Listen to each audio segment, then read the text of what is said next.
Hello बच्चों, कैसे हैं आप सब। चलिए देखिए, हमने अपने फर्स्ट लेक्चर में 3 पॉइंट्स डिस्कस कर लिए थे। चौथे लेक्चर में हमने फोर्थ और फिफ्थ पॉइंट भी डिस्कस कर लिया था। आज के लेक्चर में हम केवल अपना सिक्स्थ पॉइंट डिस्कस करेंगे। देखो, आज का लेक्चर थोड़ा सा ट्रिकी होगा, ठीक है। क्यों? क्योंकि आज हम अपनी सॉलिड की असली इमेजिनेशंस करेंगे। 3 डायमेंशन में जब हम अपनी पैकिंग पढ़ेंगे तो उसमें कुछ अच्छी खासी इमेजिनेशन करने के टॉपिक्स आएंगे। अगर आपसे इमेजिनेशन हो पाए तो अच्छी बात है, ना हो पाए तो एक काम करना, इस वीडियो को देखना। इस वीडियो को देखने के बाद एनसीईआरटी से उस टॉपिक की रीडिंग लगाना और उसके बाद फिर से इस वीडियो को देखना, आपको समझ में आ जाएगा। देखो, आज की वीडियो में आपको हो सकता है लगे कि मैं बहुत हाई फाई पढ़ा रहा हूँ, बट ऐसा कुछ नहीं है। आप एनसीईआरटी खोलेंगे, सारी चीज़ें आपको एनसीईआरटी में मिलेंगी, मीन्स सब कुछ आपके कोर्स में है।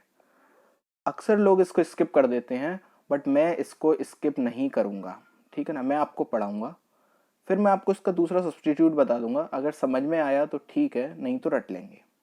तो चलिए शुरू करते हैं। आगे बढ़ने से पहले, कल जो हमने पढ़ा था, मतलब यूनिट सेल के बारे में, है ना, और कितने एटम कितने क्यूब में कितना पोर्शन घेरेंगे, उस बेस पर कुछ क्वेश्चंस आज पहले सॉल्व कर लेते हैं।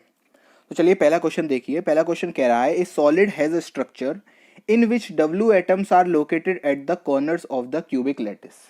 ठीक है, डब्ल्यू कहां पर है? मेरे क्यूब के कॉर्नर्स पर। मतलब एक कॉर्नर पर एक एटम, तो 8 कॉर्नर है। तो कल मैंने देखा था ना, एक जो एटम होता है वो कितना शेयर करता है? 1/8 का, और 8 एटम है। तो टोटल कितने हो गए डब्ल्यू? मेरे डब्ल्यू कितने हो गए? डब्ल्यू हो गया 1। ठीक है, next, O atoms at the centre of the edges. O कहां पर है? एज के सेंटर पर।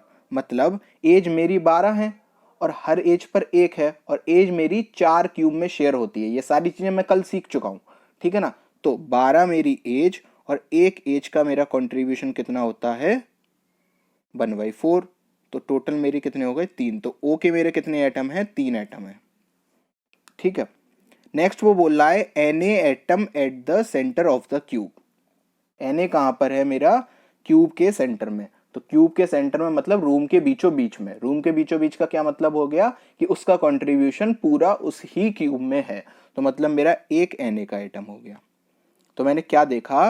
मेरा एक डब्ल्यू का एटम आया, एक एन का एटम आया, और 3 मेरे ऑक्सीजन के एटम आए, ठीक है। तो तीनों का मिला के मैंने फॉर्मूला जो बनाया, तो वो कौन सा बना? NaWO3। ठीक है, इस टाइप के क्वेश्चंस आपसे पूछे जाते हैं। बोर्ड्स में कम पूछे जाते हैं, कॉम्पिटेटिव एग्जाम में ज्यादा पूछे जाते हैं, बट बोर्ड्स में नहीं पूछे जाएंगे ऐसा कोई गारंटी नहीं है। एनसीईआरटी में भी ऐसे क्वेश्चंस दिए गए हैं। चलो नेक्स्ट देखो, इसी टाइप का क्वेश्चन है। अब आप क्या करो, वीडियो को पॉज करो और इसका आंसर निकालो। बहुत सिंपल क्वेश्चन है। देखो क्या कह रहा है, एक सब्सटेंस है AXBY का, ठीक है, मतलब उसकी फॉर्म जो है वो AXBY की तरह है।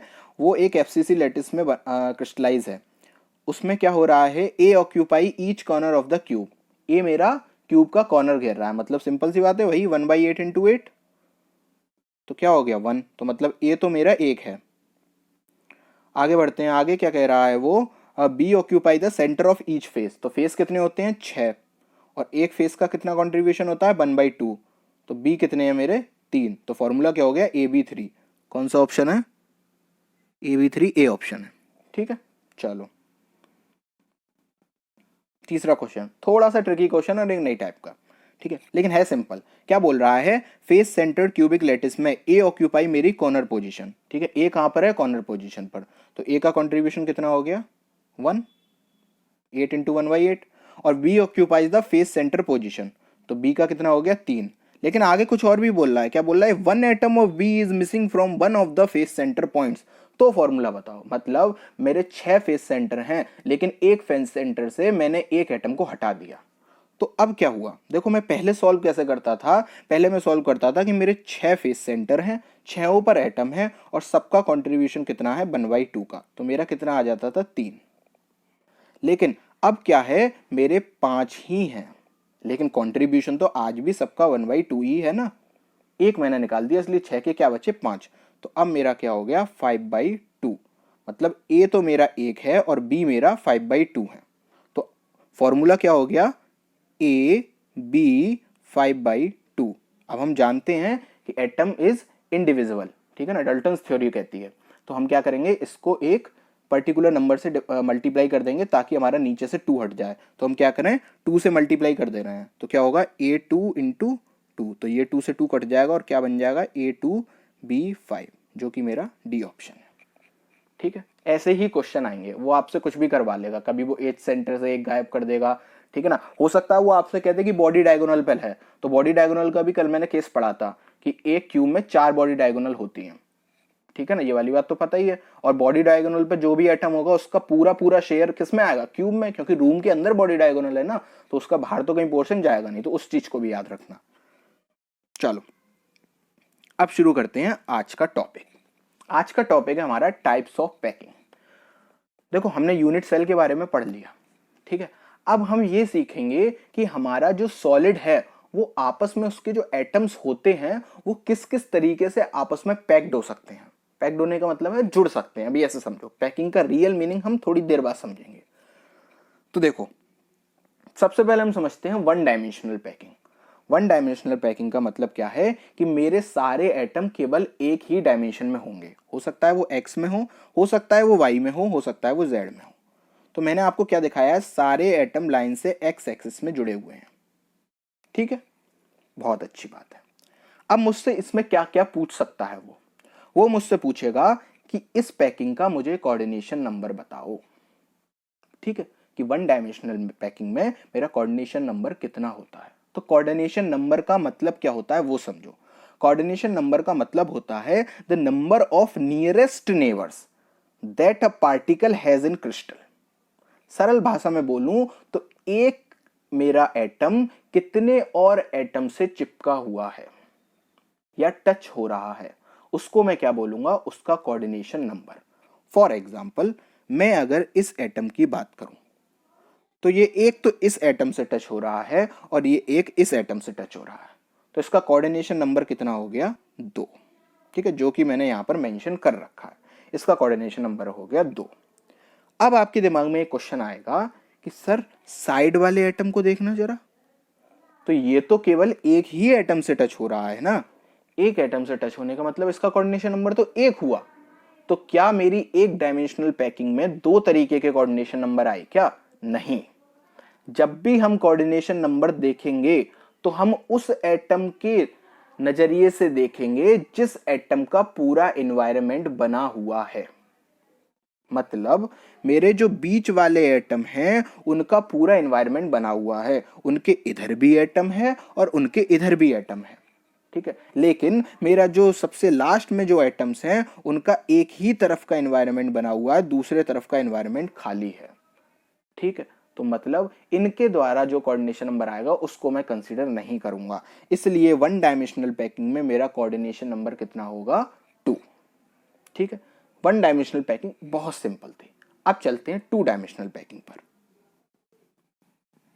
ठीक है। देखो अब 2 डायमेंशनल पैकिंग में क्या होगा, मैंने एक लेयर तो एक्स एक्सिस में रख दी और एक लेयर मैंने वाई एक्सिस में रख दी, ठीक है ना। मतलब अब मेरी लेयर 2 एक्सिस में प्रेजेंट है।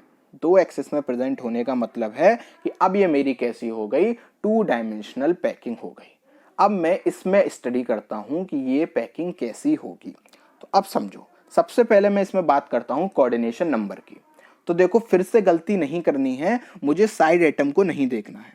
क्यों? क्योंकि साइड एटम के केवल 2 ही तरफ एनवायरनमेंट बना हुआ है, ऊपर और इधर राइट में खाली है, ठीक है। लेकिन अगर आप एक बीच वाले एटम को देखेंगे तो जरा गौर से देखिए, वो एक नीचे टच हो रहा है एटम से, एक ऊपर टच हो रहा है, एक लेफ्ट में और एक राइट में। मींस वो 4 एटम से एक बार में टच हो रहा है। इसीलिए स्क्वायर पैकिंग में क्या आती है, कोऑर्डिनेशन नंबर मेरी 4 आती है। स्क्वायर पैकिंग क्यों बोल रहे हैं? क्योंकि जब मैंने इसके टच होने वाले एटम्स को आपस में जोड़ा तो एक मेरे पास स्क्वायर बनकर तैयार हो गया। इसलिए मैंने इस पैकिंग को स्क्वायर पैकिंग नाम दिया, ठीक है। और इसका कोऑर्डिनेशन नंबर कितना है 4। क्यों? क्योंकि ये 4 एटम से जुड़ रहा है, ठीक है। अब देखो इस पैकिंग को मैं एक टाइप की पैकिंग और बोलता हूं, मैं इसको बोलता हूं ए टाइप पैकिंग। ये ए टाइप पैकिंग का मतलब क्या है इसको समझो। देखो एक मेरी लेयर है, उसको मैंने नाम दिया ए लेयर। ठीक है, मतलब मेरी एक पर्टिकुलर टाइप की लेयर है जिसमें एक पर्टिकुलर टाइप का एटम का अरेंजमेंट है। ठीक है, मैं उसके नीचे गया, मैंने क्या देखा, जैसी लेयर ऊपर थी उसी टाइप की लेयर सेम नीचे है। ठीक है ना, तो मैंने क्या बोला, अरे इसको मैं दूसरा नाम क्यों दूं, इसको भी मैं वही नाम दूंगा ना जो पहली लेयर को दिया था, तो इसका नाम भी क्या हो गया, ए लेयर। ठीक है, आप कुछ भी नाम रख सकते हैं, उन्होंने ए रखा। ठीक है ना, हम एग्जाम में लिख के आएंगे तो ए लिख के आएंगे, समझने के लिए आप कुछ भी नाम रखो। सपोज मैंने ऊपर वाली लेयर का नाम रख दिया हाथी लेयर, तो उसके नीचे सेम उसी टाइप की लेयर है, तो मैंने नीचे वाली का नाम भी रख दिया हाथी लेयर। उसके नीचे देखा तो वो भी हाथी लेयर, तो हाथी हाथी हाथी हाथी लेयर में इसका नाम बोल दूंगा। मतलब इसमें पैकिंग कैसी है, हाथी हाथी हाथी टाइप पैकिंग। ठीक, तो उसको मैंने क्या बोला, ए ए ए टाइप पैकिंग। ठीक है, ये मेरी 2 डायमेंशनल पैकिंग का फर्स्ट टाइप था कि मैं इस तरीके से एटम्स को रख सकता हूं। अब दूसरी चीज देखो, जब मैंने इन एटम्स को इस तरीके से सजाया हुआ है तो देखो बीच में ये कुछ स्पेस आ रहा है इस तरीके का, दिख रहा है ना, इस स्पेस को मैं बोलता हूं वॉइड। वॉइड मतलब खाली जगह। ठीक है ना, तो जब मैंने एटम्स को पैक्ड किया तो बीच में मेरी कुछ खाली जगह भी आ गई। ठीक है, तो अब देखो दूसरी टाइप की पैकिंग। अब की बार इस पैकिंग को जरा गौर से देखिए, तो इस पैकिंग में मैंने क्या किया है, इस पैकिंग में मैंने पहली लेयर रखी, अभी भी मेरी ये 2 डायमेंशनल है, एक इस साइड है और एक इस साइड है। ठीक है ना, 2 लेयर मैंने बना के रखी है। अब देखो मैंने क्या किया, एक लेयर तो मैंने ऐसे रखी और फिर मैंने जो दूसरी लेयर रखी वो एक एटम के जस्ट नीचे दूसरा एटम नहीं रखा। मैंने क्या किया, उन दोनों एटम के बीच में जो स्पेस आ रहा था ना, उसमें तीसरे एटम को लगाया। तो अब पहली लेयर में जैसा अरेंजमेंट था एटम्स का, दूसरी लेयर में वैसा अरेंजमेंट एटम्स का नहीं है, अरेंजमेंट चेंज हो गया एटम्स का, है ना। फिर तीसरी लेयर में जो एटम का अरेंजमेंट था वो पहली लेयर से मिलता जुलता है। मींस अगर पहली लेयर मेरी हाथी लेयर थी तो दूसरी लेयर मेरी घोड़ा लेयर हो गई, और फिर तीसरी लेयर फिर से मेरी हाथी लेयर हो गई। मतलब अगर मेरी पहली लेयर ए थी तो दूसरी लेयर को मैं बी बोल दे रहा हूं, फिर तीसरी लेयर मेरी फिर से ए हो गई और चौथी लेयर मेरी फिर से बी हो गई। मतलब इस पैकिंग को मैं नाम दूंगा ए बी टाइप पैकिंग, या बी ए टाइप पैकिंग, या हाथी घोड़ा टाइप पैकिंग, कुछ भी बोल लो। ठीक है, नेक्स्ट चीज, अब मुझे इस पैकिंग में बात करनी है कोऑर्डिनेशन नंबर की। कोऑर्डिनेशन नंबर की मैं कैसे बात करूंगा, मैं इस एटम को देखूंगा तो ये केवल 3 एटम से टच हो रहा है, इधर का एनवायरनमेंट खाली है, मतलब पूरा एनवायरनमेंट इसका नहीं बना हुआ है। चलो मैं बीच वाले एटम को देखता हूं, मैंने इस एटम को देखा तो ये एटम कितने एटम से टच हो रहा है, 1 2 3 4 5 और 6। ये एटम मेरा 6 एटम्स से टच हो रहा है, मतलब इसका कोऑर्डिनेशन नंबर क्या हो गया, 6। और जो 6 एटम्स हैं, जब मैं उनके सेंटर्स को जोड़ता हूं तो मेरे पास एक हेक्सागन बनके तैयार होता है। तो मैंने इस पैकिंग को नाम क्या दिया, हेक्सागोनल क्लोज्ड पैकिंग। और चूंकि ये पैकिंग 2 डायमेंशनल है इसलिए मैंने इसको क्या बोल दिया, 2 डायमेंशनल हेक्सागोनल क्लोज्ड पैकिंग। ठीक है, अब मैं आपको समझाता हूं पैकिंग का एग्जैक्टली मतलब क्या है। देखो आप जब भी कभी घूमने जाते हो तो क्या होता है, एक जाने के लिए बैग लगता है, फैमिली बैग। अगर उस बैग को आप सेट करोगे तो क्या होगा, वो बैग का स्पेस तो सेम है बट उसमें आप कम सामान भर पाओगे। क्यों, क्योंकि आप सामान उसमें रखोगे नहीं, ठूसोगे। लेकिन अगर वही बैग आपकी मम्मी सजाएं तो क्या होगा, ज्यादा कपड़े रख जाएंगे, ज्यादा सामान रख जाएगा। मतलब आपकी मम्मी द्वारा की गई पैकिंग अच्छी पैकिंग है। क्यों, क्योंकि उन्होंने ज्यादा स्पेस कवर कर लिया। समझते चलना एक एक बात को, ठीक है ना। मतलब जहां पर भी मेरा ज्यादा स्पेस कवर्ड होगा वो पैकिंग अच्छी होगी, या मैं ऐसा बोलूं जहां पर मेरी खाली जगह कम बचेगी वो पैकिंग ज्यादा अच्छी होगी। तो अब एक बात बताओ, पिछली पैकिंग को जरा गौर से देखो। ठीक है, इसमें जो स्पेस बच रहा था मैंने उस स्पेस को तो देखा ही नहीं, मैंने तो नीचे वाला आइटम जस्ट उसके नीचे रख दिया। लेकिन इस वाली पैकिंग में मैंने उस स्पेस पे ध्यान दिया और तीसरे एटम को मैंने उस स्पेस में घुसा के रखा। तो मतलब क्या हुआ, मैंने दूसरे टाइप की पैकिंग में अपने स्पेस को कम करने की कोशिश की, मतलब मैंने अपनी पैकिंग बढ़ा दी, मेरी पैकिंग इफिशियंसी बढ़ गई। ठीक है, इसीलिए इस वाली पैकिंग में पैकिंग इफिशियंसी ज्यादा आती है पिछली वाली पैकिंग एफिशिएंसी से। और वो एक्चुअली में पैकिंग एफिशिएंसी कितनी होती है वो वैल्यू आपको याद होनी चाहिए। इस वाली पैकिंग में, हाँ, इस वाली पैकिंग में जो मेरी पैकिंग इफिशियंसी होती है वो होती है 78.5%। पैकिंग इफिशियंसी अभी हम निकालना भी सीखेंगे, अगले लेक्चर में मैं निकालना सिखाऊंगा, बट मैं उसमें मेरे कोर्स में है केवल 3 डायमेंशनल की निकालना, ठीक है ना, 2 डायमेंशनल की नहीं है। तो 2 डायमेंशनल में केवल 2 ही हैं, एक ये वाला और एक अगला वाला, और तो इसकी आपको याद रखनी है क्या है, इसकी 78.5% है। देखो, पैकिंग इफिशियंसी और पैकिंग फ्रैक्शन 2 टर्म होते हैं। पैकिंग इफिशियंसी का मतलब होता है मैं परसेंटेज निकाल रहा हूं, तो जो भी मेरा आंसर आएगा उसको मैं 100 से मल्टीप्लाई कर दूंगा। अभी हम इसका प्रॉपर फॉर्मूला देखेंगे, अभी केवल सुनते चलो, अगले लेक्चर में पूरा प्रॉपर फॉर्मूला, पूरी कैलकुलेशन करना सिखाऊंगा, ठीक है ना। और एक टर्म आता है पैकिंग फ्रैक्शन, उसका मतलब होता है मैं 100 से मल्टीप्लाई नहीं करूंगा, मतलब ये मेरी पैकिंग इफिशियंसी थी, मतलब ये मेरी 100 से मल्टीप्लाई करके आई होगी, तो मतलब जो मेरा एक्चुअल आंसर रहा होगा वो रहा होगा 0.785, इसको मैं बोलूंगा पैकिंग फ्रैक्शन। अक्सर कॉम्पिटेटिव एग्जाम में मुझसे पूछ लिया जाता है इसका पैकिंग फ्रैक्शन निकालो, ठीक है ना, और हम जल्दबाजी में पैकिंग इफिशियंसी वाला ऑप्शन टिक लगा के आ जाते हैं। मतलब हमें आंसर आता था लेकिन हमने क्वेश्चन को ध्यान से नहीं पढ़ा और हमारी छोटी सी गलती की वजह से मेरे 4 नंबर चले गए, एक माइनस में और हो गया। तो इस बात को ध्यान रखना, ठीक है। पैकिंग इफिशियंसी का मतलब है मैं 100 से मल्टीप्लाई करूंगा, पैकिंग फ्रैक्शन का मतलब है मैं 100 से मल्टीप्लाई नहीं करूंगा, ठीक है। आंसर क्या है, 78.5%, ठीक है। लेकिन जो मेरी हेक्सागोनल क्लोज पैकिंग है उसमें कितनी पैकिंग आती है, 90.6%। तो अगर मैं पूछूं कि परसेंटेज ऑफ वॉइड कितना है, तो 100 माइनस 90.6 कितना आएगा, 9.4%, है ना। तो ऐसे उसमें भी निकाल लेना, उसमें कितना आएगा, 21.5 आएगा, है ना, 21.5%, ठीक है ना, स्क्वायर पैकिंग में परसेंटेज ऑफ वॉइड। बहुत अच्छी बात है, इतना समझ में आ गया, कोऑर्डिनेशन दोनों का समझ में आ गया। इसमें कोऑर्डिनेशन नंबर कितना है, 6, उसमें कोऑर्डिनेशन नंबर कितना है, 4, ठीक है। अच्छा,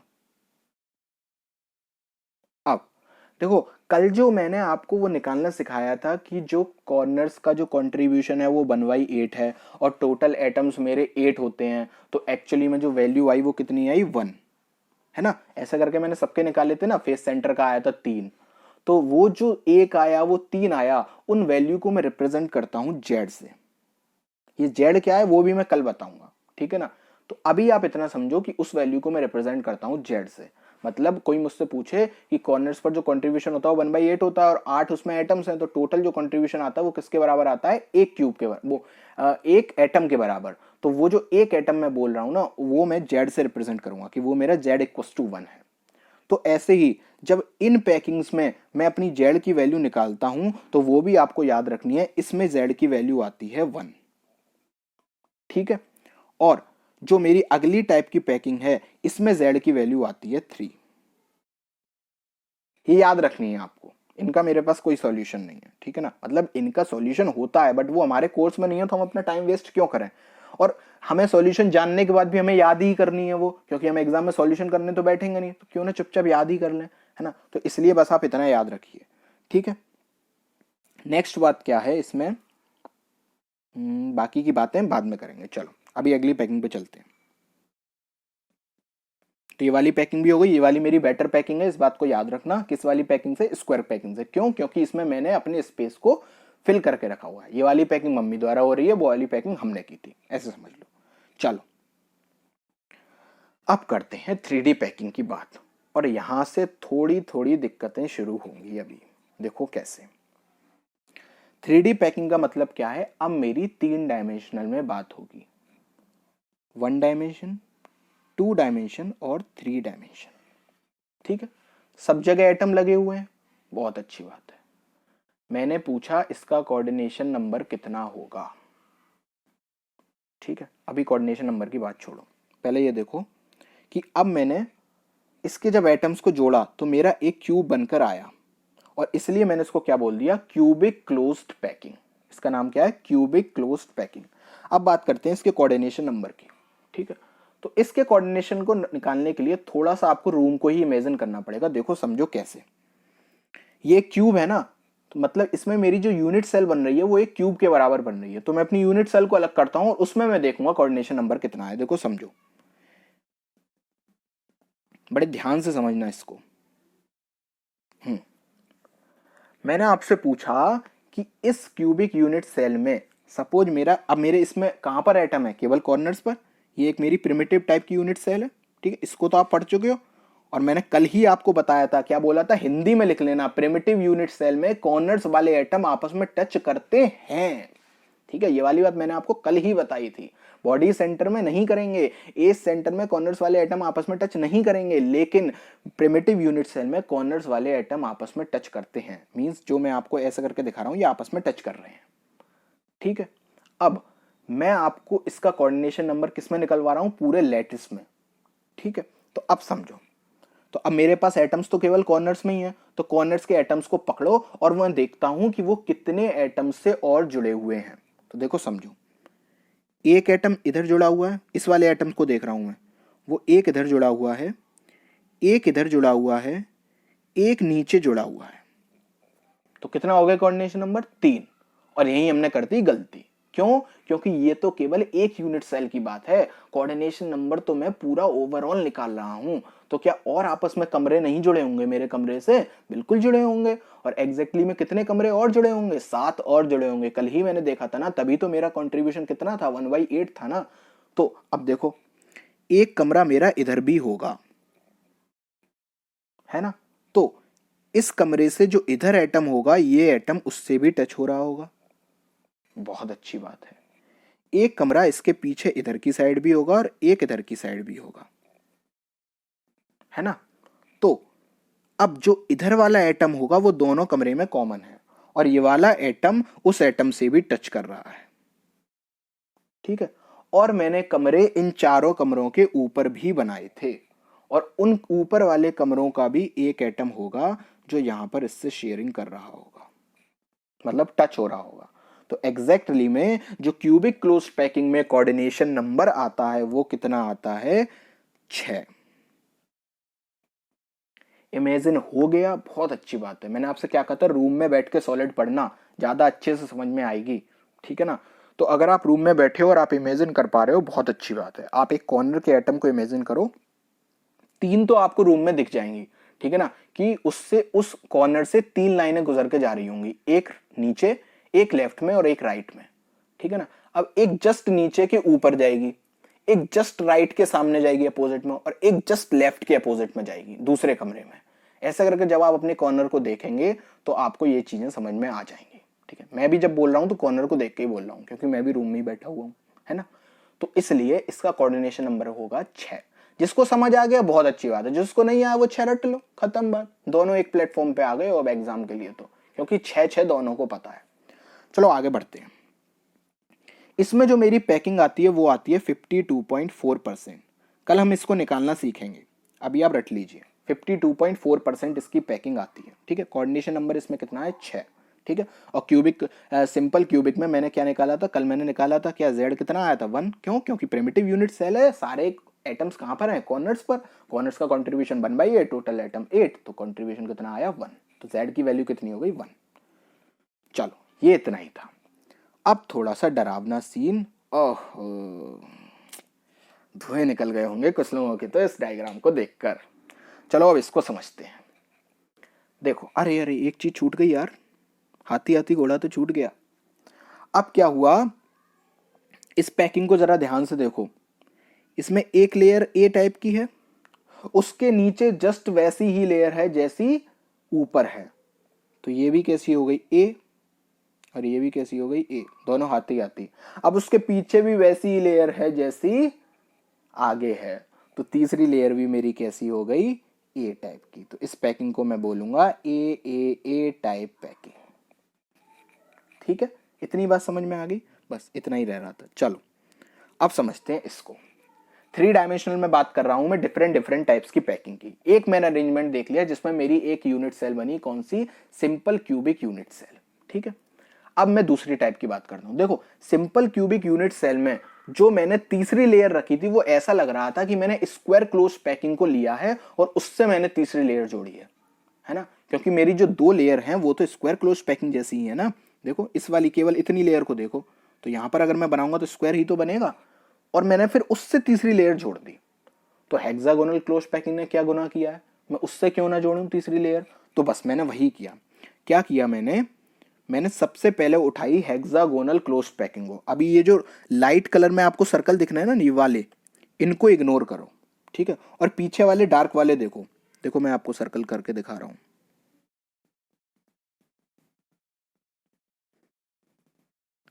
इनको देखो, इनसे आपको क्या पता चल रहा है कि ये जो ए टाइप की लेयर थी, इनके वॉइड्स के बीच में मैंने दूसरे एटम्स को घुसा दिया है, ठीक है। मतलब ये मेरी किस टाइप की पैकिंग है, हेक्सागोनल क्लोज टाइप की पैकिंग है। बट मैं बात कर रहा हूं किसमें, 3 डायमेंशन में। तो अब मैं अपनी तीसरी लेयर रखने जा रहा हूं। तो अब उस तीसरी लेयर को देखो कैसे रखूंगा। मैंने क्या किया, इन तीनों एटम्स के द्वारा जो बीच में एक वॉइड बन रहा था, मैंने उसके ऊपर अपना चौथा एटम रखा है, ठीक है। देखो ध्यान से, है ना, इधर भी, इधर भी, इधर भी, इधर भी, इधर भी, है ना। मतलब मैंने उसके ऊपर अपना अगला एटम रखा है, ठीक है। नीचे भी मैंने वैसे ही किया है। देखो ये जो वॉइड बन रहा था उसके ऊपर मैंने अपना अगला एटम रखा है। कहाँ गया, ये रहा, ठीक है। बहुत ध्यान ध्यान से समझते चलना। अब समझो, जैसे ही मैंने ऐसा एटम रखा तो क्या हुआ। अब इसमें वॉइड्स देखो दो तरीके के बन रहे हैं। सबसे पहले तो ये समझो, एक तो बन रहा है मेरा सीधा ट्राइंगल, दिख रहा है, और एक बन रहा है मेरा उल्टा ट्राइंगल, ठीक है। मतलब मेरे दो टाइप्स के वॉइड्स बन रहे हैं इसमें, एक सीधा ट्राइंगल, एक उल्टा ट्राइंगल। ये ट्राइंगल क्या है, कैसे है, अभी वो सब समझेंगे। धीरे धीरे समझते चलो जो जो मैं बातें बोल रहा हूं, ठीक है। ये सब एनसीईआरटी में थ्योरी में लिखा हुआ है। मैं कह रहा हूं इस लेक्चर को देखने के बाद आप जरूर एनसीईआरटी पढ़ना। आपको सॉलिड जिस दिन समझ में आएगी उस दिन बहुत मजेदार लगेगी, और अगर सॉलिड समझ में नहीं आई तो सबसे बोरिंग टॉपिक सॉलिड स्टेट लगेगा। इमेजिनेशन का टॉपिक है, लेकिन अगर एक बार इमेजिनेशन बन गई तो बस मतलब मजा ही आ जाता है सॉलिड पढ़ के, ठीक है ना। तो बस उसी इमेजिनेशन को डेवलप करने की कोशिश करो, ठीक है। धीरे धीरे अलग अलग पेन से बना के देखो कॉपी पे, जैसे जैसे मैं समझाता चल रहा हूं, ठीक है। तो देखो अब इसमें दो टाइप्स के वॉइड बन रहे हैं, ठीक है। अब जब मेरा ये जो वॉइड बन रहा था, इसके ऊपर ये जो मैंने एटम रखा, क्या उसने पूरे स्पेस को कवर कर लिया होगा, नहीं। जिस तरफ से एटम नहीं रखा गया उसके पीछे वाली तरफ से देखो तो कुछ स्पेस अभी भी खाली होगा, ठीक है ना। और वो जो वॉइड अब एटम रखने के बाद जो बन रहा है उतना हिस्सा, उस वॉइड को मैं बोलूंगा टेट्राहेड्रल वॉइड। क्यों, क्योंकि नीचे 3 एटम थे मेरे और उसके ऊपर मैंने एक और ये चौथा एटम रखा। मींस मेरे 4 एटम्स के द्वारा वो वॉइड बनाया जा रहा है। उसको मैंने क्या बोल दिया, टेट्राहेड्रल वॉइड। ये देखो टेट्राहेड्रल वॉइड क्या होता है, जब sphere of second layer is above the void of first layer. मतलब मेरा चौथा जो मतलब जो मेरा सेकंड लेयर का स्पीयर है, उसको जब मैं फर्स्ट लेयर से बनने वाले वॉइड के ऊपर रखता हूं इस तरीके से कि वो एक नया वॉइड क्रिएट करे, तो उसको मैं क्या बोलूंगा, टेट्राहेड्रल वॉइड। देखो मैंने क्या किया, ये 3 मेरे एटम थे स्काई ब्लू कलर से, उनके द्वारा एक वॉइड बन रहा था, उसके ऊपर मैंने अपना एक चौथा एटम और रख दिया। अब जो नया वॉइड बना उसको मैंने क्या बोला, टेट्राहेड्रल वॉइड। उस वॉइड को आपको यहां पर दिखाया जा रहा है। ये मतलब ये जो अब इतना बड़ा वॉइड था ना, अब ये इतना छुटकू सा हो गया। देखो जरा इसको, ठीक है। अब इसको क्या दिखाया जा रहा है, 3D में। मतलब ये जो एटम आप इस ऊपर रख दिया ना, ये एक्चुअली में ऐसे करके है। मतलब 3D में इमेजिन करो उस चीज को। 2D में मैं आपको इमेजिन नहीं करा सकता, मेरे पास कोई ऑप्शन नहीं है, ठीक है ना। आपको ऐसे ही करना पड़ेगा। समझ में आ गई बात। मतलब क्या है, यहां पर जो मेरा वॉइड बन रहा है उससे एक एटम यहां टच है, एक एटम यहां टच है, एक एटम यहां टच है, और एक एटम हवा में टच होगा ऊपर की साइड। और उसके द्वारा जो वॉइड बन रहा है वो कैसा है, टेट्राहेड्रल वॉइड। अभी मैंने अपनी तीसरी लेयर नहीं रखी है, एक लेयर नीचे थी हेक्सागोनल क्लोज पैकिंग की, उठा के रख दी, दूसरी लेयर अभी मैंने उसके ऊपर रखी है। मतलब मैं ये बात करना चाह रहा हूं, अभी मेरा पहली लेयर जो मैंने जहां से शुरुआत की थी वो लेयर लौट कर नहीं आई है। अभी मैं केवल स्टेप बाय स्टेप स्टडी करता जा रहा हूं कि कैसे मेरा 3 डायमेंशन में बातें चल रही हैं। तो टेट्राहेड्रल वॉइड आपको समझ में आ जाना चाहिए। अब देखो आगे, एक टाइप का वॉइड और बन रहा है यहां पर, देखो कौन सा। मैंने जब चौथा एटम रखा है ना, जब मतलब मैंने 3 ट्रायंगुलर वॉइड के बीच में एक और अपना उन वॉइड्स में ये जो एटम रखे हैं उनको मैंने एक पर्टिकुलर पैटर्न से रखा है। जरा ध्यान से देखो, मैंने केवल ऊपर जो मेरे सीधे ट्रायंगल बन रहे थे उनको कवर किया है। देखो है ना, इधर भी देख लो। मतलब मैंने पूरी पैकिंग में अपने केवल सीधे ट्रायंगल को कवर किया है। जो उल्टे ट्रायंगल बन रहे हैं उनमें अभी भी देखो ये बीच में स्पेस खाली है, दिख रहा है। अब इन स्पेस को जरा गौर से देखो, ये स्पेस किन किन एटम्स के द्वारा बन रहा है। मैं इतना पोर्शन उठा रहा हूं केवल, देखो एक एटम ये, एक एटम ये, एक एटम ये, मतलब तीनों मेरे नीचे वाले एटम। अब उसके ऊपर एक एटम ये, एक एटम ये और एक एटम ये। अब इन 6 एटम्स के द्वारा जो मेरा वॉइड बन रहा है उसको मैंने क्या बोला, ऑक्टाहेड्रल वॉइड। क्योंकि याद करो वेस्पर थ्योरी, उसमें जो ऑक्टाहेड्रल बना था उसमें कितने थे, 4 एटम्स तो प्लेन में थे और एक एटम ऊपर था, एक एटम नीचे था। एग्जैक्टली सेम सिचुएशन यहां पर बन रही है, इसको डिफरेंट तरीके से देखो। ऑक्टाहेड्रल वॉइड क्या होता है, जब मैंने ट्रायंगुलर वॉइड पर, when triangular void in the second layer are above the triangular void of the first layer. मतलब मेरा एक तो फर्स्ट लेयर में ट्रायंगुलर वॉइड था, देखो स्काई ब्लू कलर से मैं आपको यहां पर दिखा रहा हूं, ये स्काई ब्लू कलर है, देखो इनके द्वारा ये वाला वॉइड बना बीच में, है ना। अब मैंने क्या किया, इसके ऊपर एक और एटम रखे 3 ट्रायंगल में, उल्टे ट्रायंगल में, और इन तीनों एटम के द्वारा अभी भी ये वॉइड पूरा कवर नहीं हुआ, इतने स्पेस इसमें बच गया। और अब ये जो वॉइड कहलाएगा वो क्या कहलाएगा, ऑक्टाहेड्रल वॉइड। ठीक है, उसी के ऊपर डेफिनेशन लिखी हुई है, when triangular void in the second layer are just above the triangular void of first layer and the triangular shapes of these two do not overlap. इस बात को ध्यान रखना, इन दोनों की जो ट्रायंगुलर शेप्स हैं वो ओवरलैप नहीं कर रही हैं। मतलब एक ट्रायंगल सीधा है तो दूसरा ट्रायंगल उल्टा है। समझ में आ गई बात। अब इस डायग्राम को जरा ध्यान से देखो, मैं क्लियरली बनाता हूं, देखो एक ट्रायंगल मेरा सीधा, एक ट्रायंगल मेरा उल्टा। ठीक है, और मैं आपको ऑक्टाहेड्रल वाली शेप भी दिखाता हूं, जरा आपको याद आ जाएगा।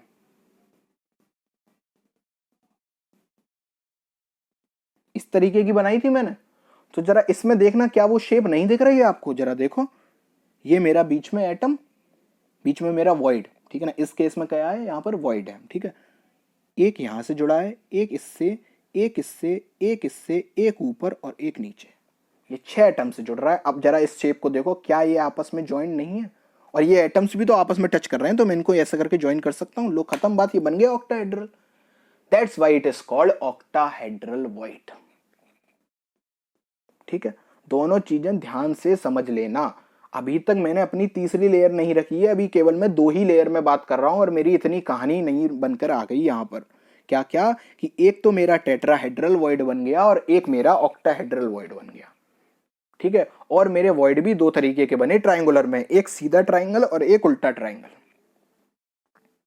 इन बातों को बहुत ध्यान से समझना। इतनी बात आई होप आपको समझ में आ गई होगी। अब हम चलते हैं थोड़ा आगे। अब तो हालत खराब हो गई होगी भाई। अब मैंने क्या किया, अब मैं अपनी तीसरी लेयर रखने जा रहा हूं, और तीसरी लेयर रखने पर क्या क्या खेल होगा उसको समझो जरा। देखो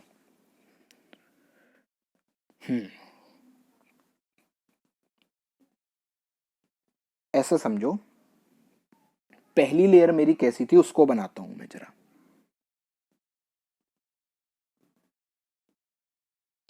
ठीक है, इस तरीके की।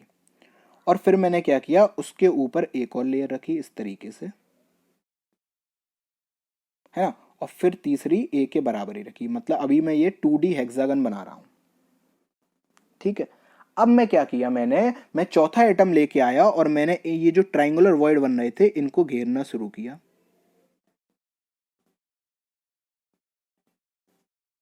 ठीक,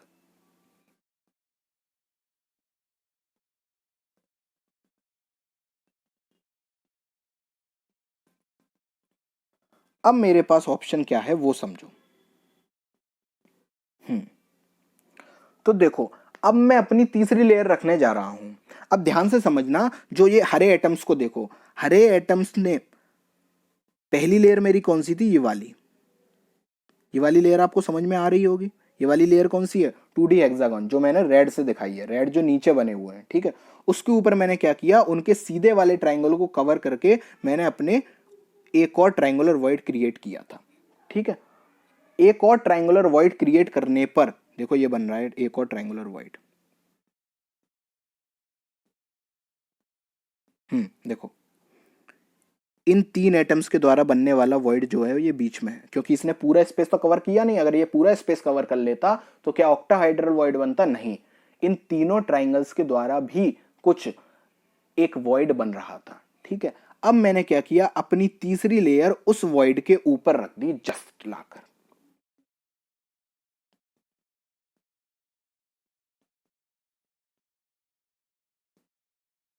इस तरीके से। तो मैंने क्या पाया कि वो जो लेयर है ना, वो एग्जैक्टली उस एटम के ऊपर आएगी जो एटम मेरा फर्स्ट लेयर में था। इस चीज को आपको इमेजिन करना पड़ेगा। देखो ध्यान से देखो, यहां पर एक एटम बीच में भी होगा फर्स्ट लेयर में, ये और ये एटम के बीच में एक बीच में भी तो एटम होगा। तो जब मैं इस वॉइड के ऊपर तीसरा एटम अपना रखने जा रहा हूं तो वो एग्जैक्टली उसी लेयर के सामने नहीं आ रहा है जिसमें फर्स्ट लेयर है, आ रहा है ना। तो ये मैंने आपको एक छोटी सी पिक्चर में दिखाया है। बहुत बड़ा लेयर का मेरा अरेंजमेंट होगा तो सब में क्या होगा, इधर भी आगे बन रहे होंगे तो इधर भी इसी लेयर के ऊपर आएगा, इधर भी इसी लेयर के ऊपर आएगा। मतलब जब मैंने अपनी तीसरी लेयर रखी तो वो जस्ट मेरी पहली लेयर से मैच होने लगी। ठीक है, इस वाले में देखो, अब ये वाला चीज, इस वाली चीज में समझो क्या बोल रहा हूं मैं, कि देखो इनके द्वारा कहां गया, एक मेरा ये बन रहा है और एक मेरा ये बन रहा है। ठीक है, इनसे बनने वाला जो वॉइड है उसके ऊपर जब मैं एटम रखूंगा तो क्या होगा, एग्जैक्टली वो उसी लेयर में मेरा आएगा, है ना। मींस अब जो मेरी तीसरी लेयर बनी वो जस्ट मेरी पहली लेयर के बराबर थी। तो अब मैं क्या बोलूंगा, पहली लेयर सपोज मेरी ए थी, उसके ऊपर मैंने दूसरी लेयर रखी, सपोज वो बी थी। तो जब मैंने तीसरी लेयर अपनी रखने गया तो वो सेम मेरी फर्स्ट लेयर के एटम के ऊपर आई। तो मैं क्या बोलूंगा, वो भी कैसी हो गई, ए लेयर, और फिर से सेम बी लेयर, फिर से सेम ए लेयर, फिर से सेम बी लेयर। तो इसको भी मैं क्या बोलूंगा, ए बी टाइप पैकिंग। ठीक है, और ए बी टाइप मेरी पैकिंग किस में आई थी, हेक्सागोनल क्लोज्ड पैकिंग में। लेकिन वो कैसा था, 2D, और ये कैसा है, 3 डायमेंशनल। आई होप आपको ये चीज समझ में आई होगी। बहुत इमेजिनेशन थी, आई नो। समझ में आया, ठीक है, नहीं आया इट्स ओके यार। ए बी टाइप पैकिंग याद रखो। एक्चुअली मैं आपकी एज पर मैं एक्सपेक्ट भी नहीं करता कि सबको समझ में आ जाएगा, ठीक है ना। इट्स ओके भाई, एमएससी तक के बच्चों को नहीं आती ये वाली चीजें कभी कभार समझ में, क्योंकि हर किसी की इमेजिनेशन अच्छी नहीं होती, इसमें कोई घबराने वाली बात नहीं है। मैं किसी और चीज में अच्छा हूं, मेरी इमेजिनेशन अच्छी नहीं है, ठीक है, कोई बात नहीं, ठीक है ना, कोई बात नहीं। आपको अगर समझ में आ गया बहुत अच्छी बात है, नहीं आया तो एक बार एनसीईआरटी से रीडिंग लगाओ, इसके दूसरे डायग्राम्स भी उसमें दे रखे हैं, शायद आपको उन डायग्राम से समझ में आ जाए। वो डायग्राम थोड़े से क्रिटिकल है, मैंने यहाँ पर सिंपल से उठाए हैं। तो अब इस चीज को जरा इमेजिन करो, मैंने आपको अभी यहाँ पर समझाया, अब इस चीज को जरा थोड़ा 3D में इमेजिन करो। पहली लेयर मेरी कैसी थी, इस तरीके की, ठीक है, उसके जो बीच में खाली जगह थी उनके नीचे मैंने एक 3 एटम्स और रखे। अब ये मैं 3D में चीजें दिखा रहा हूं, ठीक है। और फिर इसके द्वारा ये जो यहाँ पर वॉइड बन रहा है ना, इसके नीचे मैंने जैसे ही ये वाला एटम रखा, वो जस्ट मेरा सेम इस वाले एटम के बराबर आ रहा था। देखो सेम आ रहा है कि नहीं। अब यहां पर आपको चीजें ज्यादा अच्छे से क्लियर हो रही होंगी, है ना। तो जब ये इसके ऊपर सेम आ रहा है तो मतलब मैं क्या कह सकता हूं, अगर ये मेरी लेयर ए है, इसके नीचे मैंने लेयर बी रखी, तो इसके अगली नीचे आने वाली लेयर कौन सी हो गई, फिर से लेयर ए। ठीक है, आई होप आपको अब ये वाली चीज क्लियर हो गई होगी। चलो अब आगे देखते हैं। तो अब इसमें होने वाली पैकिंग इफिशियंसी जो आती है वो आती है 74%। ये कल निकालना सीखेंगे, ठीक है ना, विद फॉर्मूला बहुत अच्छे से सीखेंगे। अभी आप रट लो, इसकी पैकिंग जो आती है वो आती है 74%। ठीक है, और इसके द्वारा जो कोऑर्डिनेशन नंबर आता है वो आता है 12। अब वो समझते हैं कैसे, जरा इस चीज को भी इमेजिन करो। देखो इसमें वो एटम देखो जिसका स्पेस पूरा भरा हुआ, जिसका एनवायरनमेंट पूरा सजा हुआ है। वो कौन सा एटम है, वो एटम है मेरा ये वाला, ये बीच वाला। क्यों, क्योंकि ये तो मैंने आपको केवल एक यूनिट सेल दिखाई है अपनी, इसके ऊपर भी और हैं, इसके नीचे भी और हैं। और ऊपर भी कैसा अरेंजमेंट होगा, इस तरीके का, 3 एटम और रखे होंगे, फिर ऊपर ये वाली चीज और रखी होगी इसके ऊपर, है ना, इस तरीके से बने हुए होंगे अरेंजमेंट। तो अब समझो ये वाला एटम किन किन एटम से टच है वो देखो। 6 तो ये अपने खुद के, ठीक है, 3 इसके ये नीचे, और 3 इसके ये ऊपर। तो टोटल ये 12 एटम से टच है। तो इसका कोऑर्डिनेशन नंबर कितना है, अब 12। जिसको समझ में आ गया ठीक है, जिसको नहीं आ रट लो, इसका कोऑर्डिनेशन नंबर कितना है, 12। अब मैं आपसे पूछूं कि इस यूनिट सेल में कितने लैटिस पॉइंट्स हैं, तो गौर फरमाइए, 7 तो ये, 7 ये 14 और 3 ये, मतलब इस यूनिट सेल में टोटल 17 लैटिस पॉइंट्स हैं। ये सब बातें बहुत इंपॉर्टेंट हैं। ये सब बातें एमसीक्यू में सीधे कॉम्पिटिटिव एग्जाम में आपसे पूछ ली जाती हैं, ठीक है ना। और बोर्ड्स में वो आपसे डिटेल में पूछेगा, वो अभी हम क्वेश्चन डिस्कस करेंगे तो पता चल जाएगा कैसे पूछेगा। ठीक है, इतनी बात समझ में आ गई। ये थी हेक्सागोनल क्लोज पैकिंग की पूरी बातें। अब चलते हैं अगली टाइप पर। ये तो और भी खतरनाक है अगर जिसको वो नहीं समझ आया।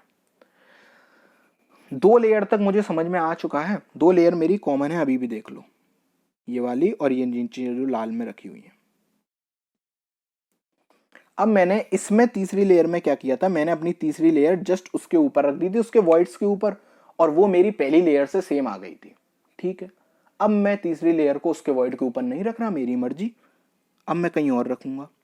मैं क्या करूंगा, अब मैं जो सीधा ट्रायंगुलर वॉइड मैंने बनाया है, अब मैं उसके ऊपर एक और उल्टा ट्रायंगुलर वॉइड बनाने जाऊंगा।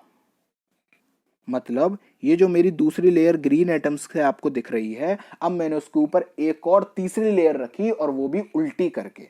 कैसे, ऐसे करके, एक जो स्काई ब्लू कलर में आपको दिख रहे हैं। मतलब अब मेरा ये एटम सेम था, इसके ऊपर ये 3 लेयर की मेरी एक एटम की बॉल रखी हुई थी। अब मैंने पिछले वाले केस में मैंने क्या किया था, सीधे इसको हटाकर मैंने ये वाली लेयर रख दी थी, और ये वाला एटम जो था बीच वाला, वो इस वाले एटम के बराबर आ गया था। तो मैंने बोल दिया था ए बी टाइप पैकिंग है, लेकिन नहीं। अब मैं क्या कर रहा हूं, इस उल्टे ट्राइंगल के सामने एक और सीधा ट्राइंगल रख दे रहा हूं। तो अब तो मेरी कोई लेयर मैच नहीं कर रही, क्योंकि ये वाला ट्राइंगल जो है वो इस वाले वॉइड के अंदर आएगा। अब इसके बाद जब मैं चौथी लेयर रखने जाऊंगा, तो वो मेरा क्या होगा, सेम पिछला वाला केस हो जाएगा, ये वाले दोनों आइटम सेम लेयर में आ जाएंगे। तो ऐसी टाइप की पैकिंग को मैं क्या बोलूंगा, एबीसी टाइप पैकिंग। ठीक है, और इसको मैं बोलता हूं क्यूबिक क्लोज्ड पैकिंग। क्या बोलता हूं इसको, क्यूबिक क्लोज्ड पैकिंग। ठीक है, और जो जो मेरी पीछे बनी थी, ये, इसको मैं बोलता हूं सिंपल क्यूबिक। ठीक है ना, एक्चुअली में इसको क्यूबिक क्लोज नहीं, इसको सिंपल क्यूबिक बोलते हैं, मैंने गलत लिख दिया। ठीक है, तो ये मेरी क्या है, सिंपल क्यूबिक यूनिट सेल है, इसको मैं रिप्रेजेंट करता हूं एससीसी। आपने पढ़ा होगा ना, एससीसी, बीसीसी, एफसीसी, है ना, तो वो यही है। ठीक है ना, एससीसी। और वो मेरी क्या है,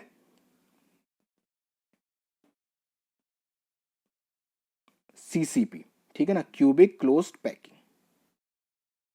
ठीक है, अब इस पैकिंग के द्वारा जो मेरा लैटिस बनकर तैयार होता है वो होता है मेरा एफसीसी लैटिस। इसीलिए कभी कभार मैं सीसीपी को एफसीसी भी बोल देता हूं। इतनी बात समझ में आ गई?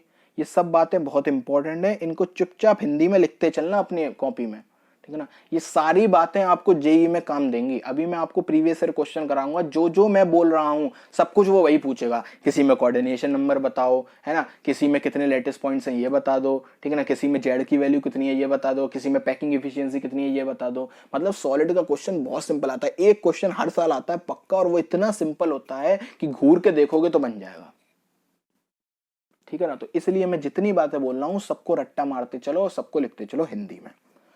चलो, अब मैं इसकी पैकिंग की बात करूं तो जो मेरी हेक्सागोनल क्लोज पैकिंग में आई थी वही इसमें आती है, कितनी, 74% पैकिंग इफिशियंसी। ठीक है, नेक्स्ट मैं अगर बात करूं इसमें किसकी, कोऑर्डिनेशन नंबर की, तो इसमें भी कोऑर्डिनेशन नंबर मेरा कितना होता है, 12। क्यों? क्योंकि मुझे तो केवल इसका अरेंजमेंट देखना है ना, तो ये तो केवल मेरा इससे टच है और ऊपर, और ये 6, ठीक है ना। तो 3 नीचे 3 ऊपर और 6 आपस में, तो कितना कोऑर्डिनेशन नंबर हो गया इसका भी, 12। लेकिन अगर मैं इसमें पूछूं इस यूनिट सेल में लेटेस पॉइंट्स कितने हैं, तो लेटेस पॉइंट्स बिल्कुल यहां पर चेंज हो जाएंगे, यहां पर लेटेस पॉइंट कितने हो जाएंगे, 7 तो यहां पर हैं, 3 यहां पर हैं, 3 यहां पर हैं और 7 यहां पर है, मतलब 14, 15, 16, 17, 18, 19, 20। मींस मेरे सीसीपी में कितने लेटेस्ट पॉइंट्स हैं, टोटल 20 लेटेस्ट पॉइंट्स हैं सीसीपी में।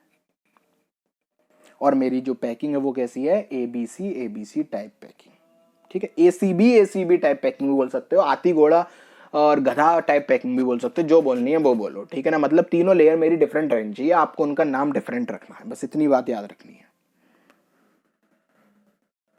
हाँ, तो ये थी मेरी तीनों डायमेंशनल में पैकिंग के टाइप्स, ठीक है। समझ में आ गया, बहुत अच्छी बात है। नहीं आया यार प्लीज रट लेना, कोई दिक्कत वाली बात नहीं है। इमेजिनेशन सबकी बराबर नहीं होती, मैं बार बार कह रहा हूं, लेकिन एक बार पक्की तरीके से अच्छे से बैठकर इसको समझने की कोशिश जरूर करना, आपको आ जाएगा, इतना टफ भी नहीं है।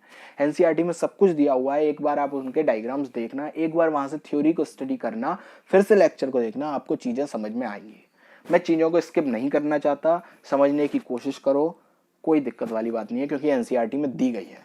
मैं आपको सीधे रटवा देता तब भी आपके क्वेश्चन बन जाते, बट क्यों यार, टाइम तो है ना अपने पास, तो पढ़ेंगे, अच्छे से पढ़ेंगे।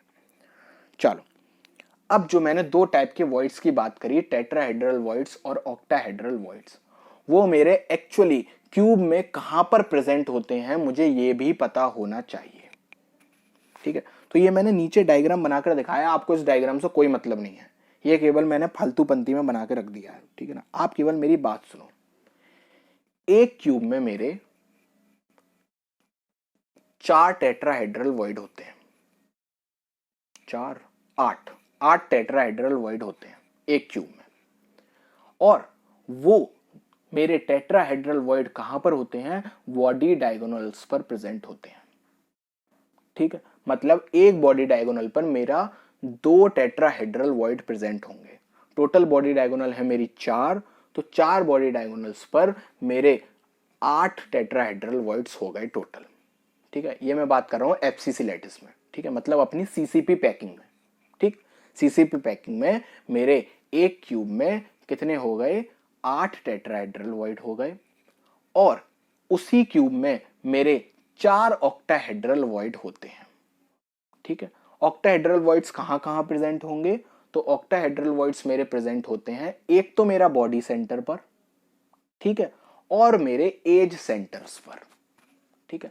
अब वही बात फिर से आ गई कि टोटल मेरा वॉइड एज सेंटर पर एक है ना, लेकिन मेरा एज जो होती है वो 4 रूम में शेयर होती है, तो मेरा जो वो वॉइड है ना वो भी तो 4 रूम में शेयर हो रहा होगा, तो वो जो अपनी यूनिट सेल में कितना आएगा, 1/4, और टोटल कितने हैं, 12, तो 12 इंटू 1/4 कितना आ गया, 3, और एक बॉडी सेंटर पर है, तो कितने हो गए, 4 ऑक्टाहेड्रल वॉइड हो गए, ठीक है। इस बात को बस रट लेना है ऐसे ही करके, ठीक है। आपसे जेई में सीधे क्वेश्चन पूछ लिया जाएगा, ये सब बातें बहुत इंपॉर्टेंट है। आज का लेक्चर जेई के हिसाब से मैं समझता हूं सबसे इंपॉर्टेंट लेक्चर है, सबसे ज्यादा क्वेश्चन बनते हैं जेई में इसमें और नीट में भी। ठीक है ना। आपको मजाक लगेगा जब आप प्रीवियस ईयर क्वेश्चन खोल के देखोगे, मैं जब लास्ट में करवाऊंगा तो आपको लगेगा सारी बातें सेम बोली हुई आ रही हैं, मतलब कोई भी क्वेश्चन ऐसा नहीं है जो टफ हो।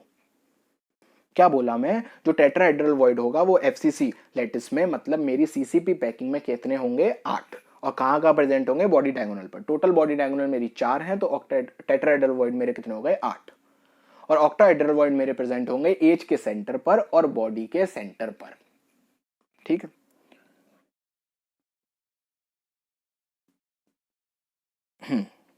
अब समझो एक और बात,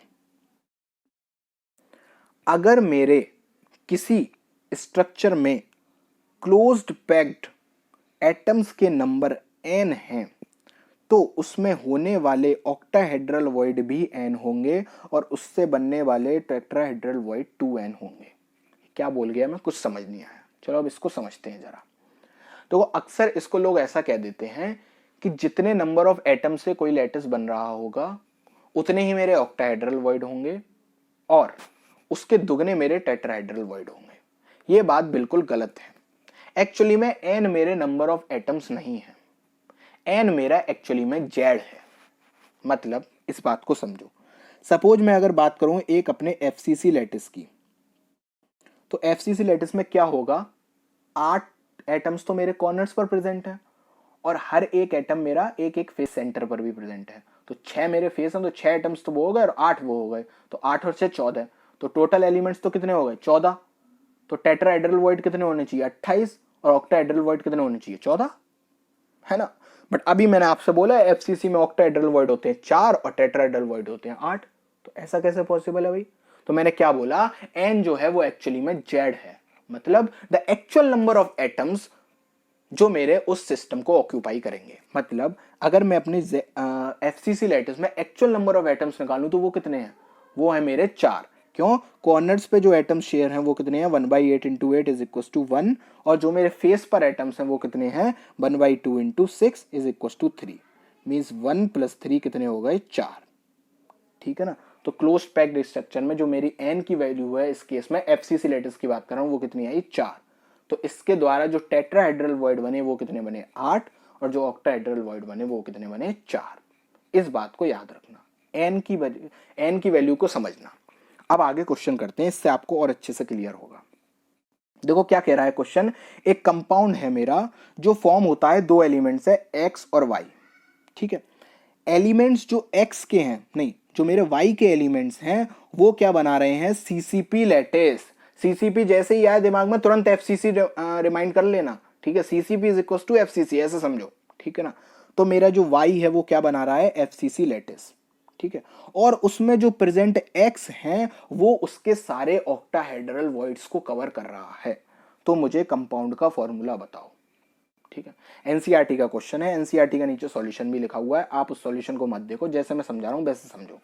क्या बोल रहा है ये कि मेरा वाई है, ठीक है, वाई मेरा क्या बना रहा है, एफसीसी लैटिस। ठीक है, बहुत अच्छी बात है। तो अभी मैंने आपको बताया एफसीसी लैटिस में जितने नंबर ऑफ एटम्स होंगे उतने ही नंबर ऑफ ऑक्टाहेड्रल वॉइड्स होंगे, है ना। ठीक है, सपोज मेरा वाई कितना है, 10 है। ठीक है, मतलब मेरे एफसीसी में 10 प्रेजेंट हैं वाई, तो मेरे ऑक्टाहेड्रल वॉइड भी कितने होंगे, 10। अगली बात वो बोल रहा है कि मेरा जो एक्स एटम है वो सारे ऑक्टाहेड्रल वॉइड को कवर कर रहा है, मतलब 10 अगर ऑक्टाहेड्रल वॉइड हैं और एक्स मेरे 10 को कवर कर रहे हैं, तो मतलब मेरे एक्स भी 10 ही होंगे यार। तो एक्स भी कितने हो गए, 10। अब जब वाई भी 10 है और एक्स भी 10 है तो फॉर्मूला क्या बना, x 10 y 10 is equal to x y. ठीक है, सिंपल फॉर्मूला एक्स वाई मेरा बनके तैयार हो गया। नेक्स्ट क्वेश्चन देखो, नेक्स्ट क्वेश्चन क्या कह रहा है, atoms of element B form HCP lattice. ठीक है, and those of element A occupy 2/3 of the tetrahedral void. क्या बोल रहा है, बी मेरा एचसीपी लैटिस बना रहा है। ठीक है, कोई बात नहीं, बी मेरा एचसीपी लैटिस बना रहा है, मैंने मान लिया बी मेरे 6, समझते चलना। बी मेरे कितने मान लिया मैंने, 6। ठीक है, कह रहा है और जो मेरा ए है वो 2/3 टेट्राहेड्रल वॉइड उसके कवर कर रहा है। तो अगर मेरा B 6 है तो मेरे टेट्राहेड्रल वॉइड कितने होंगे, 6 के दुगने, मतलब 12 मेरे टेट्राहेड्रल वॉइड होंगे। और जो मेरा A है वो उसके 2/3 कवर कर रहा है, तो एक्चुअली में कितने कवर हो रहे हैं, 8। मतलब जो मेरा A है वो कितने हैं, 8। इस चीज को समझ में आना चाहिए। फिर से बताता हूं, मैंने क्या बोला, एटम्स मेरे B के क्या बना रहे हैं, HCP लैटिस, ठीक है ना। तो मैंने मान लिया कि सपोज मेरे जो टोटल कंट्रीब्यूशन है B का वो 6 एटम के बराबर है, मतलब B मेरा 6 है, ठीक। फिर उसने बोला कि A मेरा ऑक्यूपाई उसमें से केवल 2/3 टेट्राहेड्रल वॉइड को कर पा रहा है। तो मैंने पहले मान लिया कि मेरे B 6 थे, तो उससे बनने वाले टेट्राहेड्रल वॉइड कितने होंगे, 12, क्योंकि अगर वो n है तो वो कितने होंगे, 2n, है ना, तो 12 होंगे। अब 12 में से केवल मेरा जो A है वो 2/3 टेट्राहेड्रल वॉइड को कवर कर पा रहा है ना, तो मेरे A कितने होंगे, 8। अगर मेरा A 8 है तभी वो मेरे 2/3 ऑक्टाहेड्रल टेट्राहेड्रल वॉइड को कवर कर पाएगा। इतनी बात समझ में आ गई। तो बस अब हो गया फॉर्मूला, B6 और A8, B6 A8, इसको सिंप्लीफाई कर लो, B3 A4, ये रहा A4 B3, पहले कैटाइन लिखते हैं बाद में एनाइन, तो A4 B3। इस तरीके से सोच के करोगे तो आपसे क्वेश्चन अच्छे से बनेगा।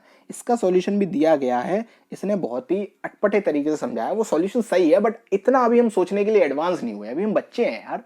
तो अभी हम अपने सिंपल से हिट एंड ट्रायल मेथड से सोचेंगे। अच्छा, मैंने 6 ही क्यों सोचा, तो वो भी समझ लो। 6 मैंने इसलिए सोचा क्योंकि वहां पर लिखा हुआ था 2/3, तो मैं कोई ऐसा नंबर सोचूं जिसका दुगना मेरे 3 से कटे।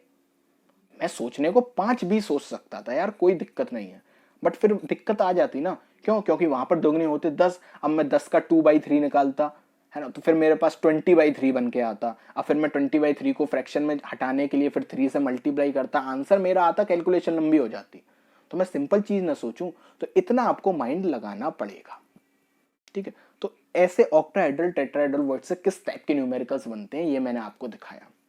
आज का लेक्चर बहुत अच्छे से पढ़ना, फिर से वीडियो को देखना, बहुत अच्छे से समझना, पीछे की चीजें क्लियर होनी चाहिए, तभी आज का लेक्चर समझ में आएगा। और इस लेक्चर को समझने के बाद अच्छे से अपने शॉर्ट नोट्स बना लेना, मतलब टेबल में कि इसकी पैकिंग एफिशिएंसी इतनी, कोऑर्डिनेशन नंबर इतना, ये फलाना डी का, ठीक है ना। कल हम इससे इतने पोर्शन से बनने वाले क्वेश्चंस को देखेंगे और बहुत ही लाजवाब क्वेश्चन होंगे, आपको कल मजा आ जाएगा, ठीक है। तो बस आज के लिए इतना ही। कल हम पढ़ेंगे अपनी पैकिंग इफिशियंसी के बारे में। आई होप बच्चों आपको आज का लेक्चर बहुत अच्छे से समझ में आया होगा। मैंने बहुत मेहनत की थी बहुत अच्छे अच्छे डायग्राम्स ढूंढने के लिए। अगर आपको लेक्चर समझ में आया हो तो प्लीज़ वीडियो को लाइक करिएगा और हमें इंस्टाग्राम पर भी फॉलो करिएगा केमिस्ट्री अड्डा के नाम से। और अगर आपको कोई पर्टिकुलर चीज़ इसमें नहीं समझ में आई हो तो प्लीज़ उसको कमेंट में लिख दीजिएगा, मैं पढ़कर आपको उसकी चाहे सेपरेट वीडियो बना दूंगा या फिर मैं कल के लेक्चर में उसको समझा दूंगा, बट प्लीज कमेंट कर दीजिएगा, ठीक है। तब तक के लिए गुड बाय बच्चों, अच्छे से पढ़िए और अच्छे से नोट्स बनाइए। नई वीडियो में मिलेंगे नए टॉपिक के साथ, पैकिंग इफिशियंसी। तब तक के लिए गुड बाय बच्चों।